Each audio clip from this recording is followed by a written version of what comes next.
Thank you very much, Jen. Good afternoon. It's good to see you all. Over the last decade, Russia has used cyber as a major part of its military activity beyond its borders, including to undermine, coerce, and destabilize Ukraine. For that reason, and at the President's direction, we've been working to prepare for potential cyber attacks since November. We've been focused on doing so in three ways. First, we've continued our urgent work to shore up our cyber defenses at home. Second, we've boosted our efforts, providing support to Ukraine. And third, we've worked closely with partners and allies to defend against and disrupt malicious cyber activity. I'll expand on each of these three areas. First, we're shoring up our defenses at home. While there are currently no specific or credible cyber threats to the homeland, the U.S. government has been preparing for potential geopolitical contingencies since before Thanksgiving. The White House has coordinated extensive outreach by agencies with the private sector, specifically private sector owners and operators of critical infrastructure.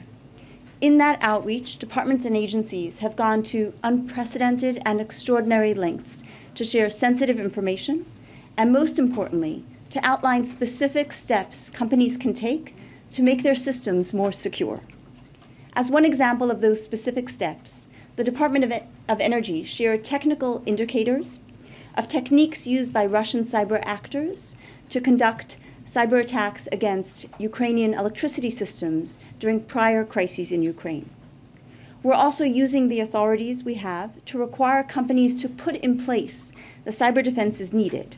For example, TSA issued directives that require oil and gas pipelines to report cyber incidents, conduct vulnerability assessments, and exercise their incident response plans.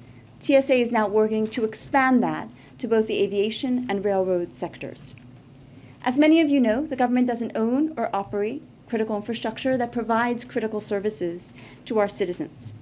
For example, our water and power systems. I cannot stress this enough.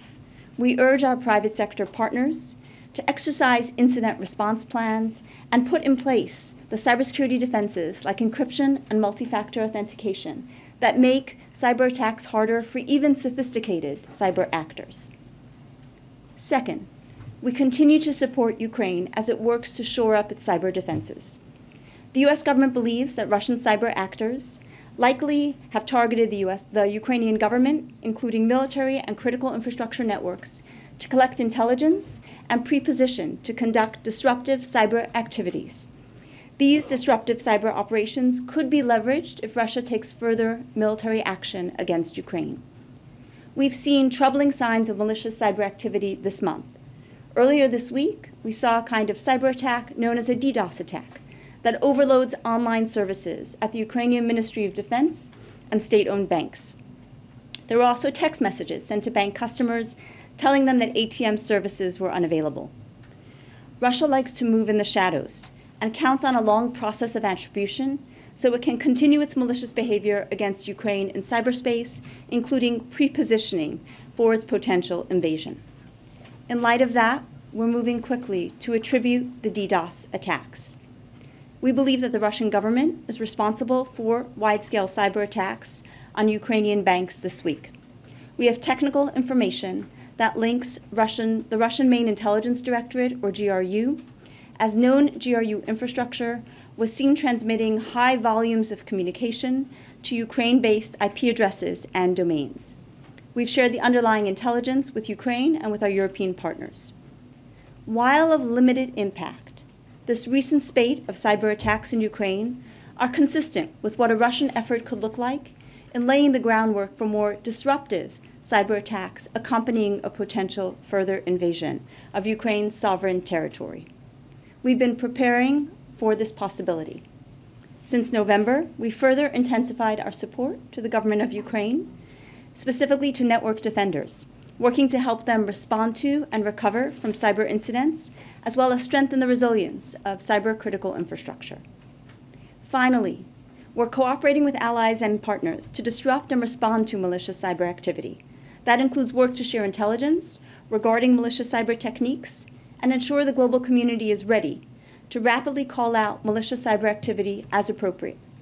Members of the administration have met with leaders across the region to discuss cyber resilience, deterrence of cyber attacks, and to ensure we're prepared to address any cyber contingencies. We've met with our Polish and Baltic counterparts, our NATO allies, and our European partners, including France and Germany. The global community must be prepared to shine a light on malicious cyber activity and hold actors accountable for any and all disruptive or destructive cyber activity. And as the President said earlier this week, if Russia attacks the United States or our allies through asymmetric activities like disruptive cyber attacks against our companies or critical infrastructure, we are prepared to respond. Thank you.